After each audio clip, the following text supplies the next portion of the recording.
Conférence de presse à l'hôpital de Troyes, le directeur de l'hôpital qui s'exprime. 3 des passagers du minibus il nous reste sont encore sur place. 3 victimes ici, donc l'animatrice et les 2 enfants survivants. Et puis le chauffeur de poids lourd, lui, est déjà rentré chez lui hier soir en fin de soirée. Il y avait des membres de sa famille pour le accompagner. L'état de santé des 3 personnes qui sont là n'est pas très inquiétant sur le plan physique. Ils souffrent de quelques fractures, coupures et contusions, évidemment, suite à la violence du choc. Mais le pronostic vital est pas du tout engagé. Ces contusions sont liées à quoi? À la ceinture de sécurité ou pas? Il y a sans doute de ça. Il y a peut-être des chocs contre les sièges. C'est difficile à savoir. Et puis franchement, nous, notre rôle, c'est avant tout de soigner et pas d'analyser le détail de l'accident. L'état du chauffeur, vous disiez qu'il était reparti dans sa famille. Est-ce que... J'imagine que vous êtes choqués. Ils sont tous à des degrés divers sous le choc. Par contre, là, je pense que c'est un peu tôt pour savoir quelles seront les séquelles, parce que souvent, des gens décompensent après. Donc, bon, là-dessus, il faudra qu'ils soient suivis. Mais en tout cas, sur le plan physique, pour le moment, il n'y a pas d'inquiétude. Les 3 personnes qui sont hospitalisées, quand est-ce qu'elles pourront regagner leur domicile?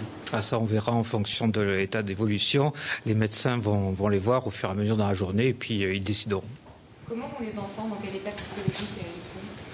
Je vous dis, les 4 ont été choqués par l'accident. Après, ils évoluent différemment. Voilà, je peux rien vous dire de plus. Est-ce qu'ils parlent? Est-ce qu'ils sont dans un état de choc? Comment ils vont? Ça dépend. Certains sont très mutiques, d'autres parlent. Comment est-ce qu'avec une autopsie, on peut savoir ce qui s'est passé pour le conducteur? Concrètement, écoutez, là, est-ce qu'une autopsie peut dire ce qui s'est passé en fait? Ça, je ne peux pas vous répondre. Je ne suis pas médecin légiste et il faudrait que vous posiez la question à quelqu'un de compétent dans ce domaine. Bon, du coup, on a raté le début. Je suis désolé. Est-ce que vous avez pu communiquer avec les survivants? Est-ce qu'ils vous ont dit ce qui a pu se passer? Alors, nous sommes l'hôpital, donc notre but, c'est pas d'analyser les causes de l'accident, ça relève de la justice, du procureur, et je vous renvoie vers lui. Je peux vous donner leur situation de santé. Donc, il reste 3 personnes à l'hôpital. On avait aussi le chauffeur de poids lourd. Il est rentré chez lui, raccompagné par sa famille. Les 3 personnes qui restent, donc, c'est l'animatrice et les 2 enfants.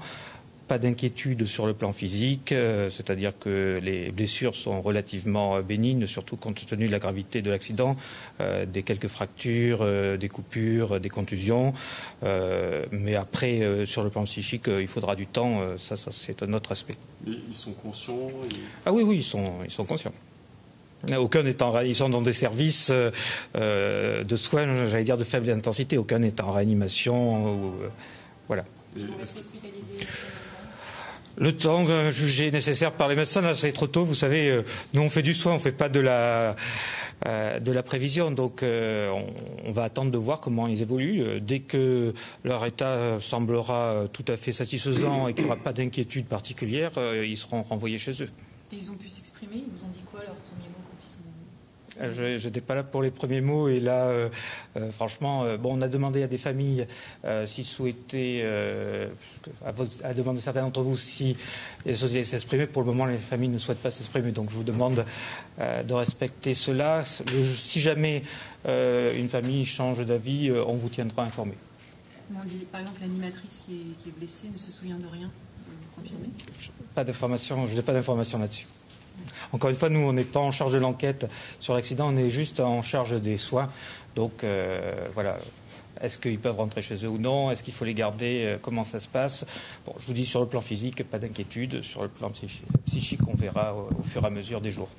Parce que parfois, il y a des contre-coups qui sont un peu plus tardifs et donc, on ne peut pas forcément savoir tout de suite comment ça va évoluer sur ce plan-là. Et donc, vous les gardez plusieurs jours, c'est ça? Non, ça, j'en sais rien. C'est les médecins, l'état d'évolution qui dira. Vous voyez, le chauffeur de poids lourd est sorti au bout de quelques heures. Les autres, je ne sais pas. Donc, il y a l'animatrice et 2 enfants. C'est ça. Ils ont quel âge? C'était, j'ai pas l'âge précis, mais c'était 12-13 ans dans ces eaux-là. D'accord. Et l'animatrice aussi, c'est une jeune de... Non. Elle avait 21 ans, si j'ai bien regardé les informations. D'accord. Et juste sur les blessures, est-ce que vous pouvez détailler? Ce sont que des fractures? Je dis, c'est fractures, des contusions, bleues, etc. Et puis quelques coupures. Bon, oui, la ceinture de sécurité a dû faire mal quand quand il y a eu le choc, parce que ça compresse, mais ça sauve aussi. Vous avez donc une ceinture de sécurité, en tout cas les blessures semblent l'indiquer. Écoutez, je n'ai pas le détail de tous les états de santé. Je vous dis ce qu'il en est. Contusion, fracture, coupure, rien de dramatique, surtout compte tenu du choc. Au niveau psychologique, est-ce qu'il y a quelque chose de prévu ? De toute façon, les psychologues sont à disposition et les psychiatres si jamais il y a besoin de s'exprimer, mais ça c'est dosé personne par personne. Vous savez, certaines souhaitent le faire tout de suite, d'autres pas tout de suite. Ça se gère au cas par cas. Que vous ont dit les psychologues? Ils sont dans un état de choc?